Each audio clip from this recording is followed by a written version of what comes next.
Bien, bueno, hoy vamos a arrancar con un tema que por supuesto está relacionado con todo lo que venimos viendo. Vamos a empezar a hablar de negociación. Pero antes que nada una aclaración. Uno dice, bueno, negociación, tema nuevo. En realidad no es un tema nuevo. Negociación y comunicación son lo mismo. Contrariamente a que mucha gente puede creer, o sea, ustedes tal vez van a la librería y encuentran toda una sección de libros de comunicación interpersonal. Y van otra sección de libros de negociación. Es exactamente lo mismo. O sea, negociar es relacionarme con otras personas para lograr los objetivos que yo me propongo. Comunicación efectiva es lo mismo. Es cómo relacionarme con otras personas para lograr los objetivos que me propongo. O sea, podríamos decir que negociación es un caso particular de comunicación. Comunicación es más general. Pero podríamos decir que la persona que se comunica bien, en general, por consecuencia, negocia bien. Aunque, por supuesto que hay principios y reglas específicos de la negociación. ¿Cómo podemos definir la negociación? Lo podemos definir como el proceso de comunicación, pero en situaciones particularmente conflictivas, podríamos decir. Por ejemplo, si esta situación de comunicación, hay un profesor, alumnos, y el profesor tratando de transmitirles ideas o información.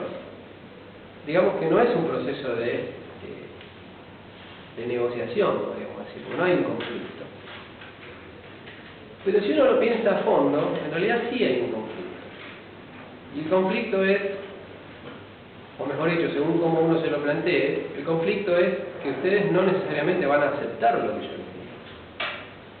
Y si yo me planteo la situación con visión global, más desde el punto de vista de negociación, entonces yo lo que voy a tratar no es de darles información, es de venderles información.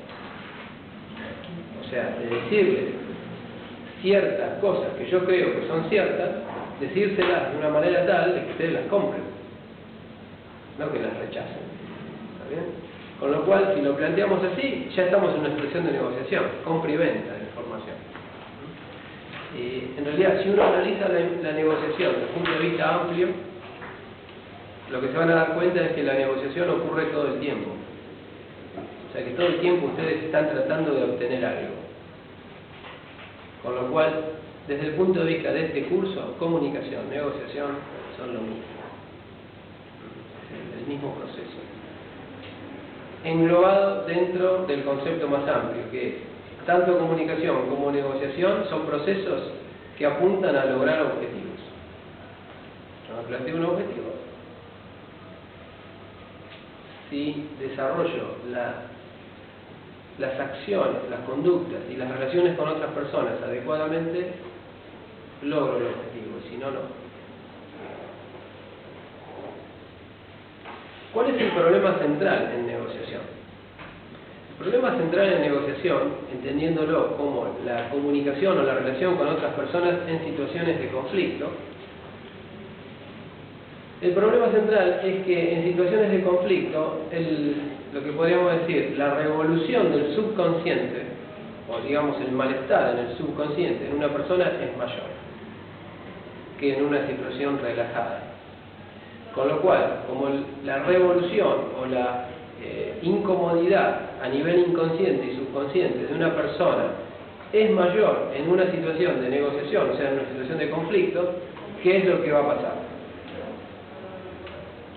Lo que va a pasar es que su componente de comunicación inconsciente va a ser mayor. O sea, su nivel de descontrol va a ser mayor. Repasando lo que vimos al principio del curso,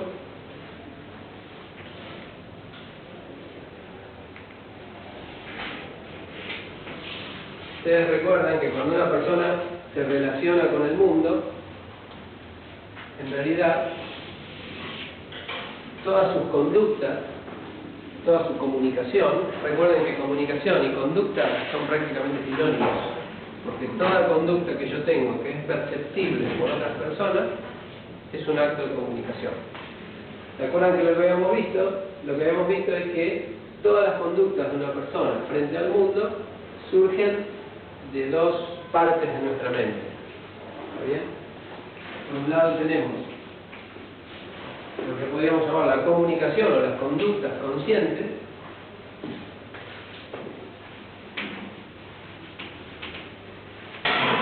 y por otro lado la comunicación o las conductas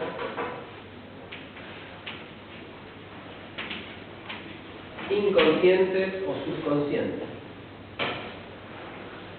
Para decirlo más fácil, por un lado las conductas o la comunicación que yo controlo, y por otro lado la comunicación o las conductas que yo no controlo. Fíjense, esta es mi mente consciente, esta es mi mente inconsciente, o subconsciente más inconsciente. En una situación calma, o sea, en una situación de calma, una persona en general tiene el subconsciente y el inconsciente bastante controlado. En general todo el tiempo está generando mensajes, ya lo vimos, pero en una situación relajada diríamos que el subconsciente y el inconsciente, y entre ellos las emociones, por ejemplo, que están a este nivel, digamos que pueden dejar al consciente hablar. Ahora, en una situación conflictiva, una situación de amenaza, por ejemplo, o una situación de juicio, estoy frente a un juez, o una discusión de negocios con otra persona a la cual le presté dinero y no me lo está devolviendo, y estoy nervioso porque ya me lo tendría que haber devuelto, no me lo devolvió, me está generando un perjuicio. Bueno, lo que va a pasar es que toda la parte subconsciente e inconsciente de esa persona va a estar alterada, y por lo tanto el componente de comunicación inconsciente va a ser mayor que el componente de comunicación consciente. Para decirlo en palabras más simples, la persona pierde el control. Y si ustedes me preguntan, ¿cuál es el principal problema que tiene la gente a la hora de negociar? El principal problema es que pierde el control. Ustedes dirán, pero no, el problema es que no hicieron un curso de negociación, no aplican técnicas de negociación. Yo les digo, no, ese no es el principal problema. El principal problema es que la gente en situación conflictiva pierde el control. Y por lo tanto, si una persona pierde el control, ya no importa si maneja técnicas o no.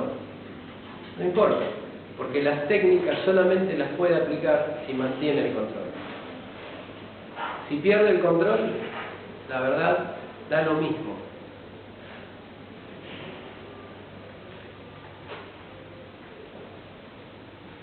Fíjense, incluso hay gente que puede estudiar y hacer cursos y cursos de negociación, pero si no se dedica a mejorar lo principal, que es su capacidad de dominio, de autodominio, nunca va a poder ser un buen negociador. Porque lo que va a incorporar son técnicas, métodos, cómo preparar una negociación, qué hacer en tal caso, qué hacer en tal otro caso, cómo generar alternativas, cómo generar opciones, cómo analizar la situación en el medio de una negociación, qué variables hay que tener en cuenta. Todo eso lo puede estudiar. Pero si la persona, enfrentada a un conflicto, pierde el control, no importa lo que haya estudiado, no lo va a aplicar. ¿Está bien? Haya estudiado o no haya estudiado, todo se esfuma, la parte consciente se apaga, y la persona es simplemente una máquina instintiva y emocional generando conductas que por definición no van a ser estratégicas. Porque siempre recuerden que el objetivo es conocido para la mente consciente, pero no para la mente subconsciente. La mente subconsciente solamente sabe de emociones, de instintos, de reacciones, de programas, y no está al tanto de los objetivos que esa misma persona se planteó. Por esta razón, lo que van a ver todo el tiempo es gente que enfrenta conflictos y cuyas conductas son opuestas a lo conveniente, directamente opuestas. Esto lo ven por ejemplo, hoy muy frecuentemente en situaciones de inseguridad, por ejemplo, cuando alguien es asaltado, o cuando alguien es agredido, o cuando alguien es secuestrado. Es una situación muy complicada, pero hay personas que logran mantener el control y ir, podríamos decir, piloteando la situación. Y salen, bueno, a lo mejor les roban toda la plata que llevan encima, pero salen ilesos o salen relativamente bien, o como se suele decir, la sacan barata. ¿Está bien?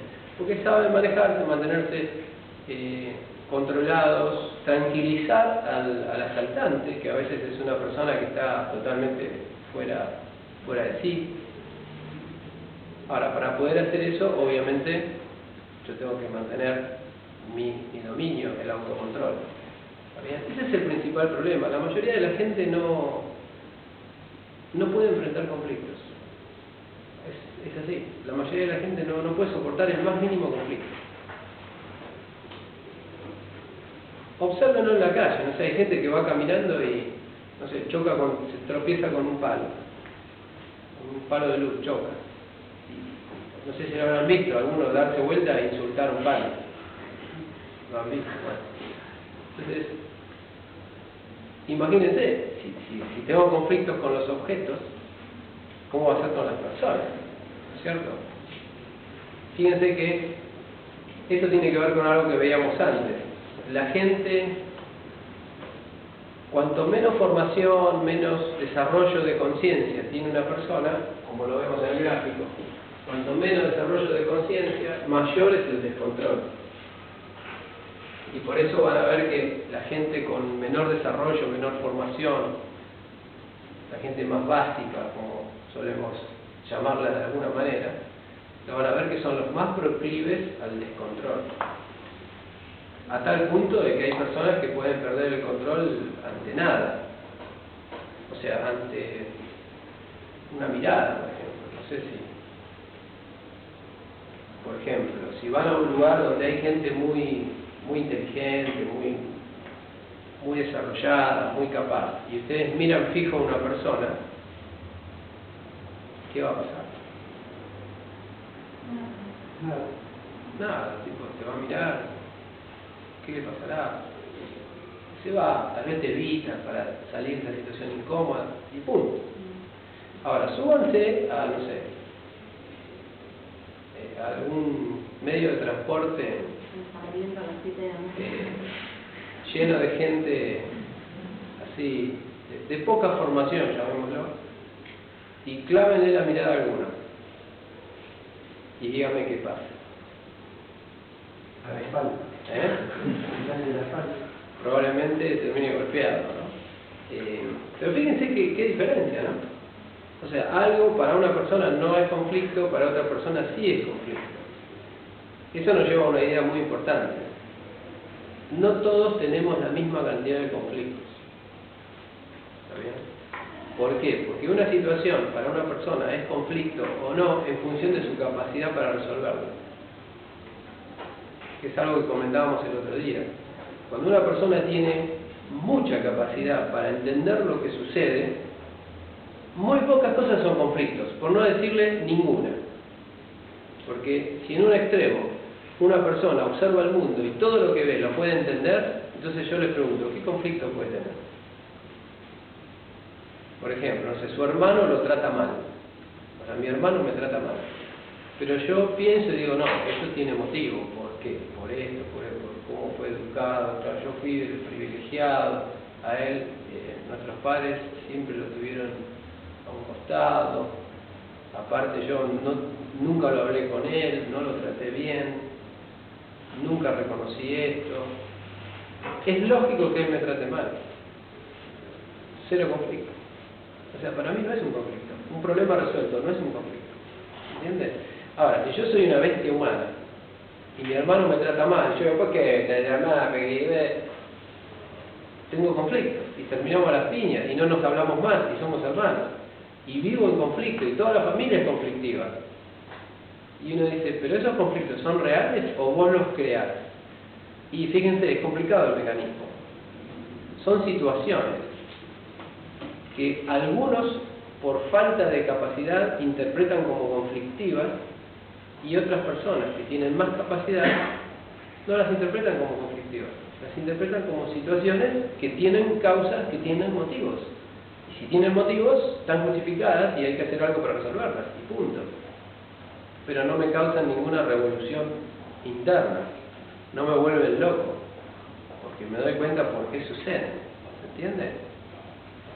Es muy interesante esto, porque hay gente que vive llena de conflictos y no se dan cuenta que en realidad lo que hacen es interpretar la realidad incorrectamente. Por ejemplo, no sé, el vecino me estaciona el auto en la puerta de mi casa y me tapa el garaje. Una persona muy básica va a decir, claro, mi vecino es un atorrante, lo hace a propósito. Yo sé, lo hace a propósito, claro. Y probablemente mi vecino llegó apurado porque se sentía mal, iba al baño, no sé. Paró el auto donde pudo y se bajó. Y ahí quedó. Y me está tapando el garaje. O sea, la gente complicada mentalmente asume que los demás también lo son. La gente agresiva asume que los demás son agresivos. Entonces, toda acción que le afecta asume que es tomada, ¿cómo se dice?, a propósito. No me sale la palabra correcta. Adrede es otra forma de decirlo, pero ahí se me borró el término. ¿Cómo? Intencionada. Intencionada, con intención, está bien, intencionalmente. O sea, fíjense, esto lo van a ver todo el tiempo. Analicen a la gente que los rodea y van a ver que la gente agresiva, complicada, difícil, cuando sufre alguna agresión del medio, siempre va a asumir que esa agresión es dirigida, que es apuntada a él, y que fue planeada, y que, claro, que hay determinadas personas que tienen algo contra él. ¿Está bien? Sí. Me voy a decir, bueno, estás hablando de esto, que normalmente casi todas las personas, creo que todas las personas, se toman como desagradables todos los eventos que les suceden, que no están dentro de sus planes. O sea, normalmente así, y no lo asumen como algo, como un evento que les iba a ocurrir, porque bueno, o sea, naturalmente tenía que pasar, iba a atravesar por eso. Pero un choque, la pérdida de un ser querido, cosas que son inevitables, que no están en su campo de... Bueno, hay que ver si no son inevitables. Bueno, está bien, pero por ejemplo, si el choque, lo que decía recién, que no hace nada y viene el choque. A eso me refiero, por ejemplo, o la muerte de un ser querido por muerte natural, lo que sea, y no lo llegan a entender y pueden estar años y años con un problema, pasando un problema, y simplemente porque se permite tenía que pasar. O sea, son leyes de la naturaleza que uno no puede controlar y permite que les afecte. Bueno, pero la mayoría somos así. Bueno, pero eso, fíjate que hay diferencias. O sea, como todo, no es binario. Si yo observo el mundo y no entiendo nada, todo va a ser conflicto. Porque cada cosa que me moleste, no voy a decir ¿por qué pasa esto? ¿Por qué? ¿Y por qué? ¿Y por qué a mí? ¿Y por qué? Ahora, una persona que entiende nunca pregunta por qué. Dice, no, esto es por esto es por lo otro, esto es por aquello. Por supuesto que es muy difícil que pueda entender todo, pero entiende más. Y como vimos la otra vez, el entendimiento relaja. Si ustedes ven a un sabio, lo van a ver en general un tipo tranquilo, que vos le decís, no, señor, acá a la vuelta chocaron dos autos. Bueno, los autos chocan. Vamos a ayudar a la gente. No, pero chocaron, usted venía a 200 por hora, no se imagina. La gente se desespera por cosas que suceden, ¿está bien? La gente que termina de entender el mundo y se da cuenta de cómo funcionan las cosas, que las cosas esas son inevitables a veces, se relaja, ¿está bien? Y si uno se relaja se vuelve menos conflictivo y además puede manejar mejor conflictos, porque si uno se relaja puede mantener el control consciente en situaciones conflictivas y manejarlo. Y eso es lo que más tiene que ejercitar, porque, de nuevo, después vamos a hablar de técnicas de negociación o principios de negociación, pero si uno no logra desarrollar comportamientos diferentes a lo que uno siente, fíjense, acá está lo que siente, Las personas normales, llamémoslas, que no tienen formación en estos temas, o personas muy básicas, que no tienen formación en nada, digamos, en general tienen una característica, que es que sus comportamientos son siempre transparentes. O sea, sus comportamientos son, tengo bronca y bueno, te pego, te lo digo. O no me gusta tu cara, te digo, mira, no me gusta tu cara. Y la gente, mucha gente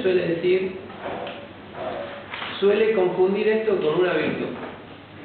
Y suelen decir, no, yo soy una persona muy frontal, muy directa, muy transparente, muy confiable. Y yo te digo, no, eso no es confiable.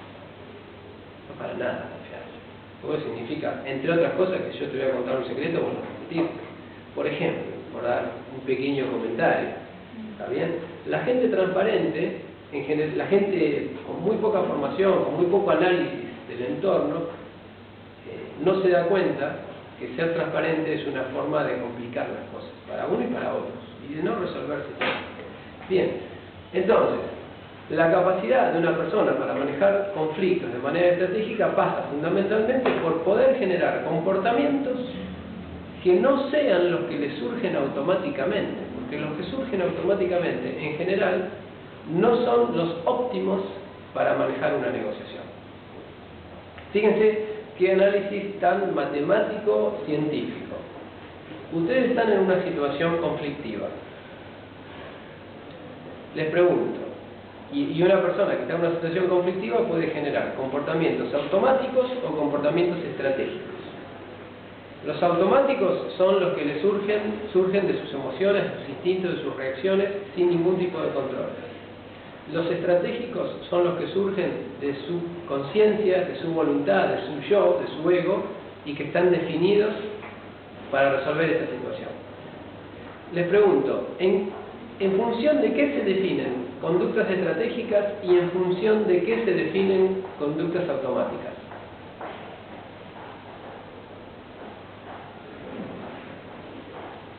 Las conductas estratégicas dependen de dos variables: del objetivo y del contexto.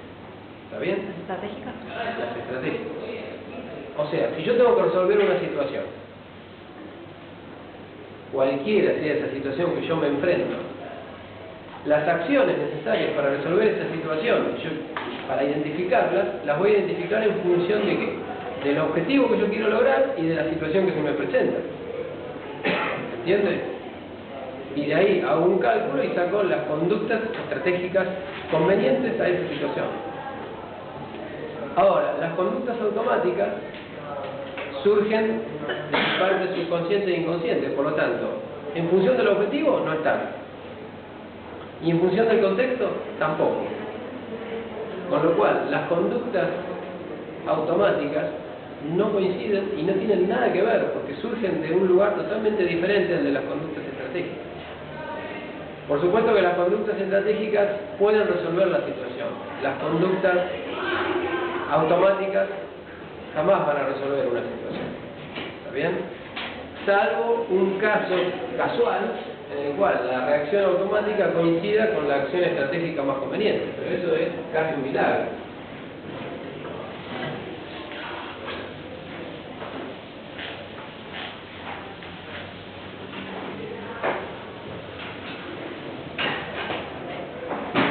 ¿Es ahora?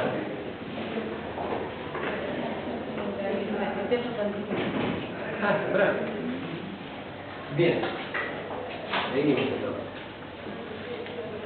entonces, la principal habilidad de un negociador pasa por la capacidad de generar conductas que no son las que le surgen. O sea, de generar una conducta diferente a la que naturalmente le surgiría. Esa es la capacidad fundamental de un negociador. Porque fíjense, si yo solamente puedo generar conductas de manera transparente, entonces no hay estrategia que pueda definir, porque la estrategia ya sale de mi cuerpo, ya está. Sale lo que sale. Ahora, si yo quiero generar acciones premeditadas, planificadas, diseñadas para resolver una determinada situación, necesariamente, o en la gran mayoría de los casos, no van a coincidir con las acciones que naturalmente me surgirían, porque si no cualquier persona sería excelente negociador. ¿Está bien? saber dónde uno tiene también los límites, o sea, saber que hasta acá tengo que llegar y no pasarme, digamos, de ese sentimiento, de ese sentimiento instintivo, de decir, bueno, si siento eso, tengo que tratar de no demostrarlo y hacer otra cosa.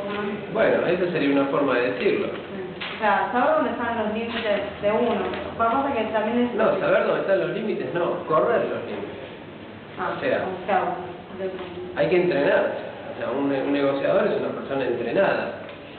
Por ejemplo, una persona normal, hablando por teléfono con los secuestradores de alguien, no puede hablar, enloquece, los insulta, qué sé yo, no sé. Un negociador profesional se hace amigo de los secuestradores. Le dice, bueno, muchachos, tranquilícense, ustedes qué es lo que quieren.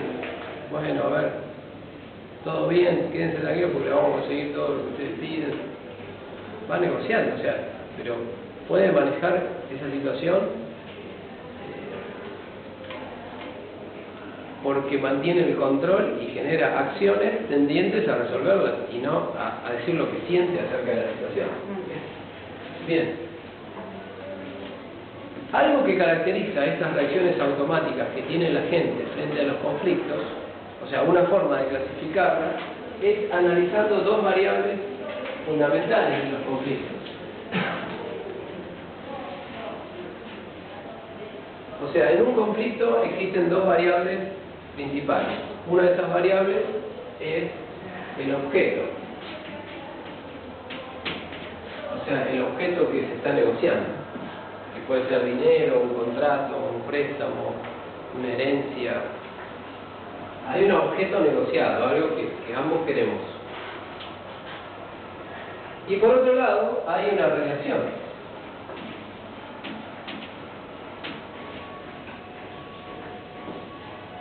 O sea, en toda negociación, en todo conflicto, están presentes estos dos elementos. Por un lado, el objeto negociado, por otro lado, la relación. Y acá lo que les quería decir es lo siguiente: las personas, todos nosotros, según la educación que recibimos, reaccionamos distinto frente a estos dos componentes. Siempre hablando de reacciones, o sea, de conductas automáticas. ¿Está bien? Hay personas que frente a un conflicto automáticamente privilegian la relación. O sea, frente a un conflicto lo que les surge naturalmente es tener más cuidado con la persona y que no se rompa esa relación. Y no le surge naturalmente tanto interés por el objeto, más interés por la relación que por el objeto. Hay otras personas que son al revés, también por su formación generan otros impulsos. Y su impulso es hacia el objeto. O sea, hay otras personas que por su formación, ante un conflicto, les surge naturalmente privilegiar el obtener el objeto y la relación en segundo término. ¿Está bien? O sea, sin importar si la relación se desgasta, se rompe. ¿Está bien? Y así tenemos digamos, con esas dos variables tenemos 4 combinaciones. 4 combinaciones que nos van a dar lugar a 4 formas de enfrentar conflictos, pero 4 formas automáticas. Fíjense que si es automático no significa que sea la mejor forma de enfrentar el conflicto, simplemente es la que le sale a cierta gente. O sea, con estas 4 combinaciones lo que vamos a definir son 4, podríamos decir, estilos naturales de negociación. Después vamos a hablar de los estilos estratégicos, que es otra cosa. Por supuesto está relacionado. Supongan una persona que naturalmente, por su formación, su conducta automática, o sea, su reacción automática frente a un conflicto es priorizar el objeto por sobre la relación. Sería el cuadrante superior izquierdo. Bueno, a esas personas se las suele llamar dominantes, o de estilo natural de negociación dominante. Seguramente conocen a alguna persona así, que ante un conflicto enseguida se enoja y dice, bueno, si no te gusta, andate. O sea, no se preocupa por cuidar la relación en el conflicto, sino por obtener lo que quiere. ¿El objeto es como el objetivo que está buscando en la negociación? En una negociación siempre hay un objeto. Si estamos discutiendo para ir al cine, bueno, el objeto es qué película vemos. Si estamos discutiendo por quién se come la última porción de pizza, bueno, el objeto es la porción de pizza. Si estamos discutiendo para ver quién se queda con la herencia del abuelo, y el objeto es la herencia del abuelo, ¿está bien? Siempre hay un objeto negociado en toda negociación. Si la persona que enfrenta la negociación le surge automáticamente, sin pensar, le surge un mayor interés por el objeto que por la otra persona, decimos que es una persona de estilo natural dominante, que por supuesto es un resultado de su formación, de su educación infantil principalmente. ¿Quién puede, por ejemplo, qué tipo de formación infantil puede dar lugar a una persona dominante? Por ejemplo, un hijo único puede ser alguien que está acostumbrado a siempre tener todo. Un hijo único malcriado está acostumbrado a siempre tener todo y no tener que relacionarse bien y pedir ni de todo. Entonces se le van generando programas en su cabeza, en su mente, principios, reglas, valores que dicen que él puede tener todo, que no tiene que tener cuidado con la gente, ni que tiene que compartir nada con un hermano, ni nada. Eso podría ser.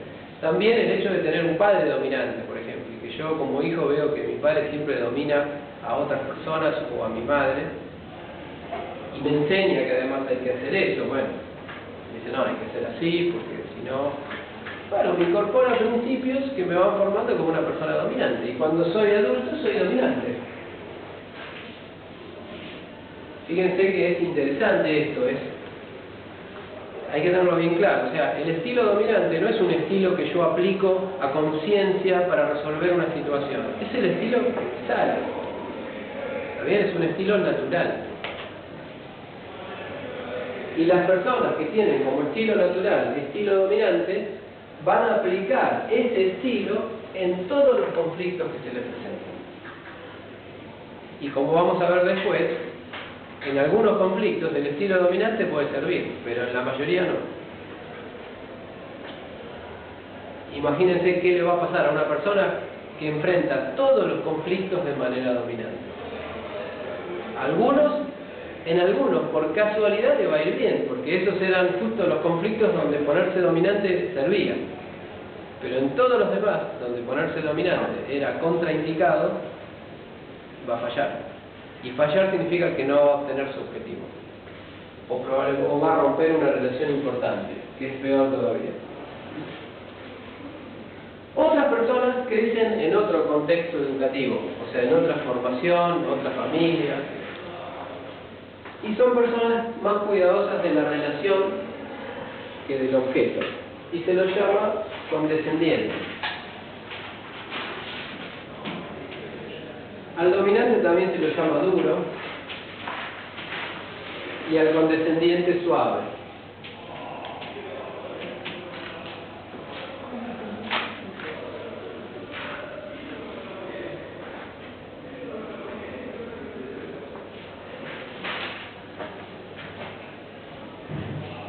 ¿En qué contexto piensan que una persona se puede haber educado y haber generado una formación como para tener estilo natural condescendiente?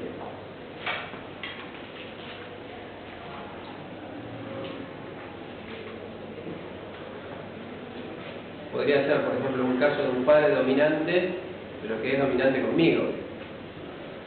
Que yo me voy y mis padres me tratan de forma tal de que yo tengo que aceptar las cosas, porque si no acepto, se rompe la relación con ellos. Yo me quedo en banda. ¿Está bien? O sea, no me da ningún tipo de aseguramiento. ¿Está bien? Me dice, bueno, no haces esto, bueno, entonces te vas de casa.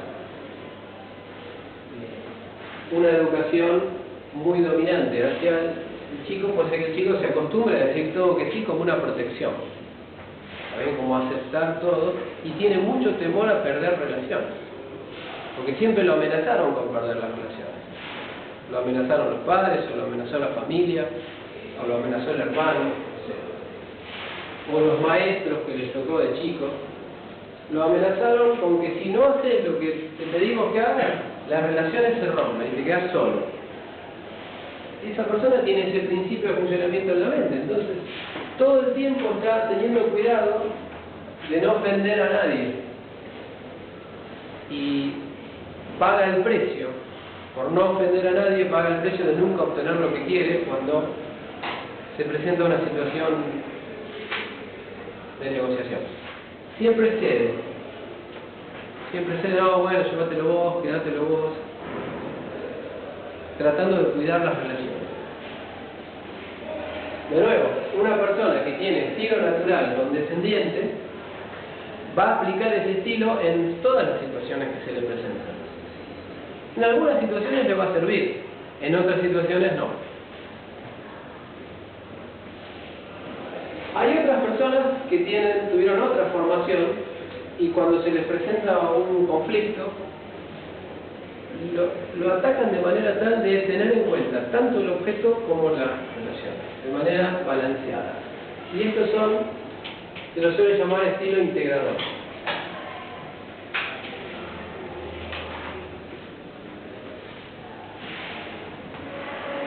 Son personas, o sea, se desarrollan como personas con estilo natural, integrador en general, personas que son educadas en un ambiente muy lógico, o sea, en un ambiente donde se privilegia el razonamiento. Porque la persona integradora es una persona lógica en la negociación. Trata de cuidar ambas partes y de buscar soluciones que son independientes de la relación, o sea, soluciones lógicas.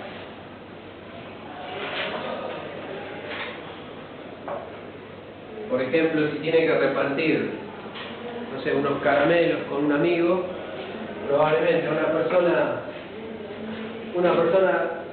dura se va a querer quedar con todos los caramelos. Una persona condescendiente va a decir, no, bueno, llévalo con vos. Y una persona integradora va a decir, bueno, dividamos mitad a mitad, o a ver, vos sos más grande, llévate alguno más, yo uno menos, o vos sos más chiquito, no sé.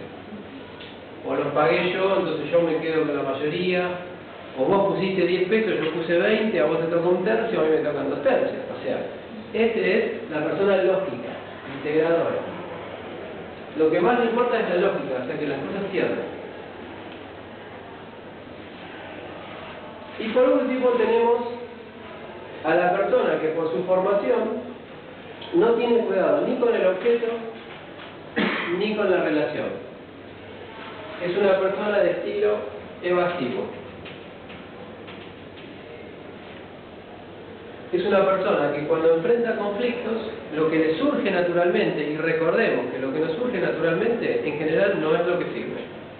Lo que estamos viendo ahora es qué tipo de personas hay. Y después vamos a ver qué es lo que conviene hacer. O sea, qué tipo de persona conviene ser. Y que por supuesto la conclusión va a ser muy simple, no conviene ser ninguno de este tipo de personas.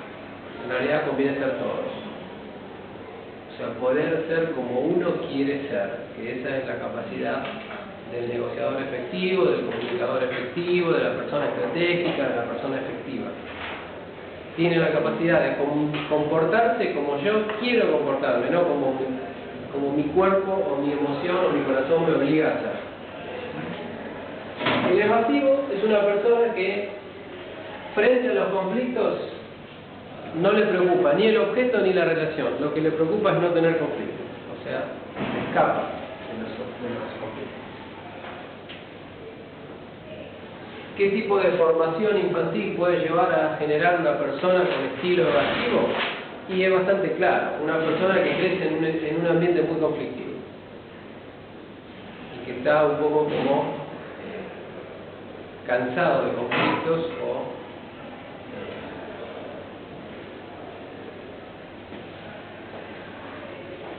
o sea, ya tuvo suficientes conflictos para el resto de su vida, entonces ya no quiere tener más conflictos. Y cuando se presenta un conflicto, sabe lo que el conflicto significa, lo que era cuando él era chico y cuando sus padres peleaban o lo que sea, entonces no quiere escapar a los conflictos como sea. Ese es evasivo. Puede haber combinaciones. ¿Cómo? Es porque me conozco una persona, es muy normal, que es única hija y padre divorciado, o sea que vivió muchos conflictos, y es como que cada discusión se notaba y se derivaba, y cuando se quedaba era el que quería, ¿no? es entre evasivo y dominante. Sí, como todo. Sí, puede haber combinaciones, claro. O sea, esto es un modelo. Como siempre, un modelo es una simplificación de la realidad. Las personas son infinitas, son mucho más complejas que cuatro tipos. ¿Está bien? Pero es un modelo que categoriza bastante bien.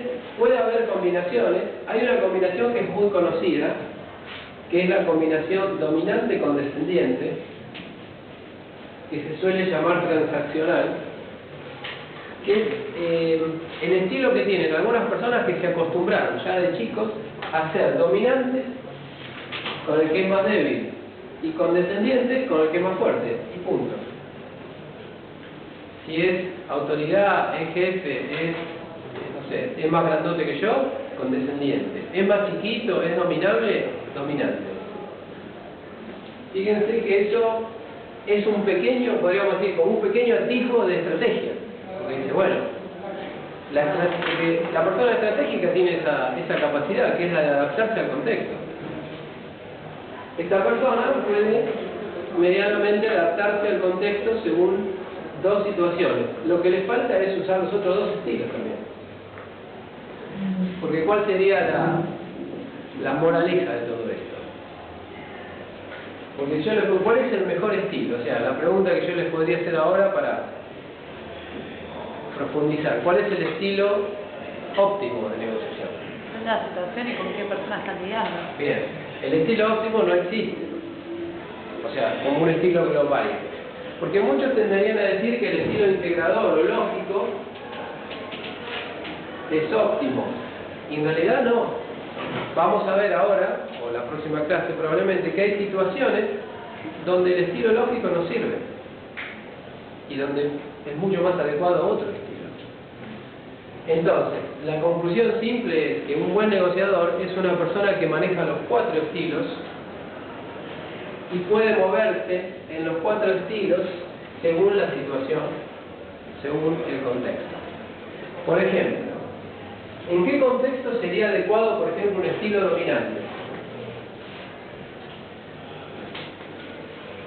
Una persona blanca. ¿Cómo? Cuando es blanco el otro, la otra persona. ¿Se parece? ¿Es tu hijo? No es la variable. Podría ser, puede ser adecuado el estilo dominante en algún caso en que la relación con la otra persona realmente no es importante y no la voy a sostener y es una relación que no se va a establecer. Hay que ver igual si moralmente estaría bien ser dominante, pero recuerden que no estamos estudiando las cosas desde el punto de vista moral, desde el punto de vista de la efectividad. Si va a funcionar o no va a funcionar. Por ejemplo, el estilo dominante en general es muy adecuado para las emergencias. Por ejemplo, yo tengo que resolver algo en una emergencia. Hay una persona que se me retoba. Suponga, por ejemplo, no sé, que ahí se prende fuego la facultad y nos vienen a sacar del aula. Y nosotros no nos dimos cuenta que hay fuego. Y el que viene abre la puerta, golpea la puerta. Golpea, toc, toc. No le damos bolilla para no cortar la clase. Golpea de nuevo, bueno, abrir. El tipo se asoma y dice, disculpen que interrumpa, lo que pasa, acá hay un inconveniente, bueno, mire, después todo. O sea, está aplicando un estilo en una situación conflictiva, está siendo muy condescendiente y a nosotros no nos sirve eso.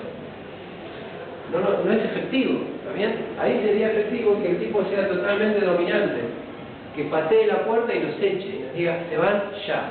¿Y por qué no? Afuera? ¿Está bien? Rápido. Y si algunos, como haría un bombero, por ejemplo, no te va a decir, bueno, usted, a ver, charlemos, a ver, ¿qué sería mejor? Porque hay un incendio, dale. Ustedes pueden proponer la escalera del centro, la escalera del costado, alguien quiere ir por allá, quiere ir juntos de la mano, o sea, eso sería un estilo integrador. Razonar, la lógica, lo mejor. Otro evasivo, se quema y se va y no viene a avisar, ¿está bien? O sea, no enfrenta la situación. Como ven, en esa situación de emergencia el estilo adecuado es dominante. Bueno, el guardavidas con el ahogado también. El guardavidas con el ahogado es otro buen ejemplo.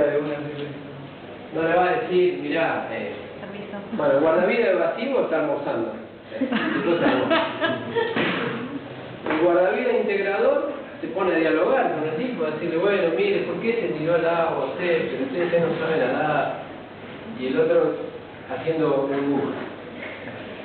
Condescendiente, y que usted desea que lo saque, porque si no, no lo quiero molestar. O sea, ahí no se pregunta. O sea, la regla general sería, yo soy dominante cuando la otra persona no puede entender la situación y necesita que yo la maneje la situación, de punta a punta. O sea, no le puedo pedir opinión a alguien que sé que no está en condiciones de darlo. El estilo dominante aplica, por ejemplo, en empresas cuando frente a empleados que tienen muy poca formación. En general se aplica. El jefe viene y suponga que el jefe, no sé, es un genio, tiene 20 años de experiencia en logística y toma 3 empleados nuevos. Y los 3 empleados nuevos tienen 0 experiencia. Y el tipo viene y dice, bueno, miren, vamos a hacer un proyecto. Y dice, ¿por qué? Dice, y ahí el tipo tiene que poner un poco dominante. O sea, tiene que explicar por qué, siempre hay que explicar, pero no tiene que decir, bueno, mirá, no, a ver qué opinás, qué te parece, porque se rompe la autoridad. O sea, esa persona que hizo el cuestionamiento no tiene capacidad para cuestionar la situación, por lo tanto yo no se la tengo que otorgar. ¿Está bien? Si no, es como la Argentina, que todos opinan de cualquier cosa. ¿Está bien? Es estilo dominante.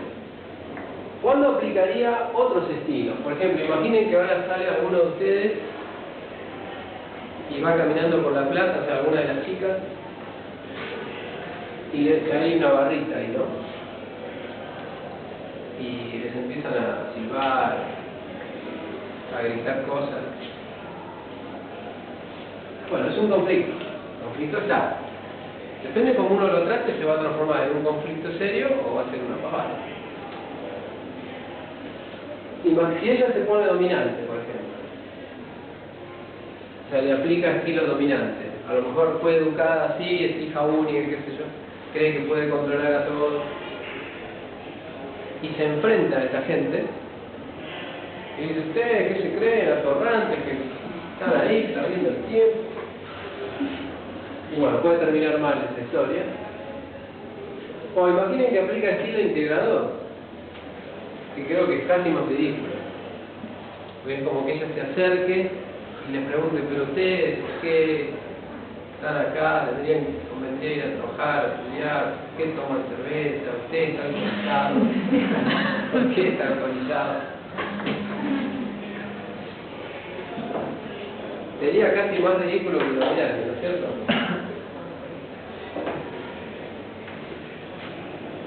O sea, tratar de razonar con quien no es un grupo para razonar. Si fuera condescendiente, bueno, peor todavía. No sé, es algo que digo, bueno, está bien, está bien. Ahí, como que, fíjense que por descarte, queda claro que el estilo a aplicar es el que normalmente aplica a una chica en esta situación, que es ni se da vuelta, o sea, ni mira nada, ni un milímetro, nada. Sigue con el paso, ni acelera ni frena, es como que no existe eso. Y ese estilo evasivo, está bárbaro, es óptimo para esta situación, porque ahí ven, no nos debe oír, qué sé yo, o sea, pasa la situación y ahora vamos a molestar a otros. Que en general es un principio de los conflictos. En general las personas molestan a quienes acusan recibo. ¿Está bien? O sea, las personas molestan, eligen para molestar a las personas que acusan recibo. Porque imagínense, si yo le hablo a una persona y le digo, narigón, nada. Gordo, pelado, sucio, nada. Bueno, me voy.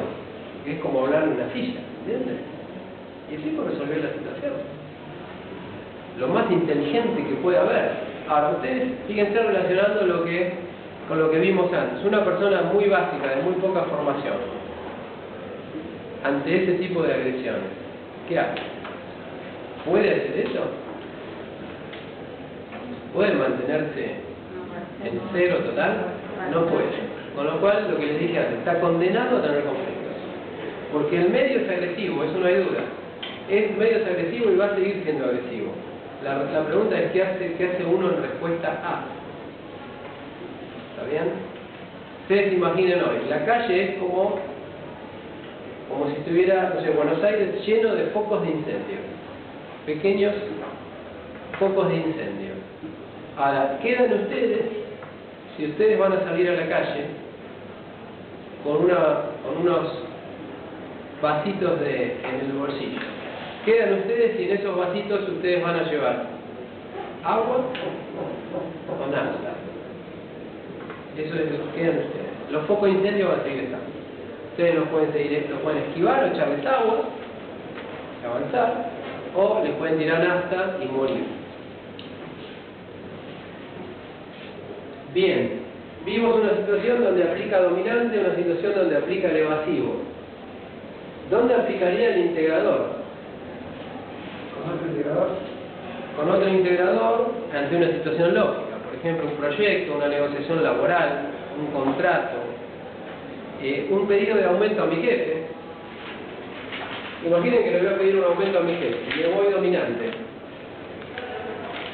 Pateo la puerta y entro, bueno, mire, yo quiero aumento. Se acabó, no más, no va a funcionar. O voy condescendiente, golpeo la puerta. No se puede. Listo, se acabó la negociación. No estoy para nadie. O golpeo la puerta, sí, permiso, no, mire, yo quería ver si es posible que alguna vez usted considere la posibilidad de... Bueno, más rápido, por favor. ¿Qué es lo que... No, mire, porque no hay aumento. Ah, bueno, disculpe. Eso sería condescendiente. Tengo mucho miedo de molestar a mi jefe y bueno. Evasivo es lo que hace mucha gente, que yo quiero aumento y creo que lo merezco, pero jamás hablo con mi jefe. O sea, hablo por los pasillos, me quejo, lloro, le digo a mi familia, a mis compañeros, critico al jefe, critico a la empresa, pero nunca me siento con mi jefe a tratar el tema. ¿Bien? Entonces, dominante no va, evasivo no va, condescendiente no va. En esta situación el estilo es integrador. Integrador es un estilo de razonamiento lógico en el cual tengo que llevar datos, tengo que llevar antecedentes, tengo que demostrar que lo que yo estoy solicitando es lógico y corresponde. ¿Está bien? Bien, y nos queda encontrar alguna situación donde el condescendiente sea el estilo conveniente. ¿En qué situación les parece que el estilo condescendiente va a ser el óptimo? Fíjense, se ve gráficamente. El estilo condescendiente va a ser el óptimo en una situación donde la relación sea mucho más importante que el objeto. Por ejemplo, con familiares, con parejas. A veces uno se confunde, ¿no? Y uno está con una persona a la que quiere, pero se plantea si vamos al lugar A o al lugar B y se hace un escándalo. Y uno dice, pero están desubicados. Que ahí no es tan importante si el lugar es A o B, lo que es más importante es si la relación se va fortaleciendo o no. Si alguno de los dos fuera medianamente estratégico, seguramente va a aplicar estilo condescendiente. ¿Está bien? Imaginen con los familiares. Imaginen ustedes van el fin de semana a comer a lo de su madre. Y ustedes les habían pedido que les haga, no sé, carne al horno. Que les gusta, como la hacen. Pero ella cambió de idea y hizo fideos. Entonces ustedes llegan, ¿cómo fideos? ¿No era carne al horno? No, fideos, carne al horno. Bueno, algún tarado se puede enloquecer y armar un escándalo, ¿no es cierto? Un dominante dice, no, hacer la carne, me voy. Sale un mensaje. O sea, para él es más importante el objeto que la relación en esa situación. Está desubicado. Otro puede ser integrador y decir, no, pero mirá, lo que pasa es que la carne tiene más proteína. Está haciendo fideos, que engorda. Entonces, por eso se pone a hablar irracionalmente de por qué es mejor la carne. ¿Nunca vieron hablar de gente que habla la lógica de la estupidez? ¿Bien? Bueno, ese sería alguien que está aplicando el estilo integrador a una situación que no da.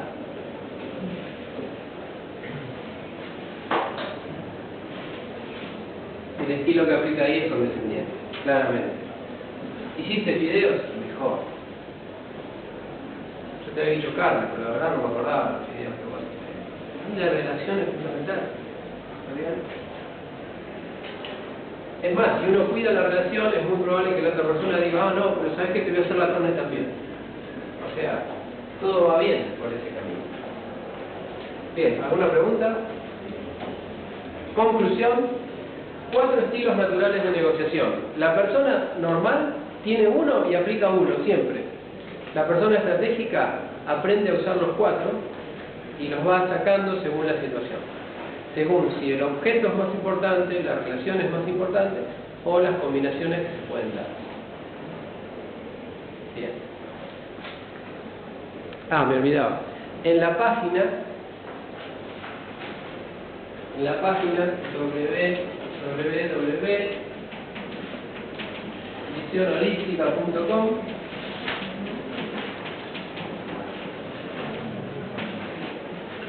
ahí en la parte de test y ejercicios tienen un test para ver cuál es su estilo natural o para tener una idea de cuál es su estilo natural de negociación. Hagan el test y en la próxima clase lo charlamos.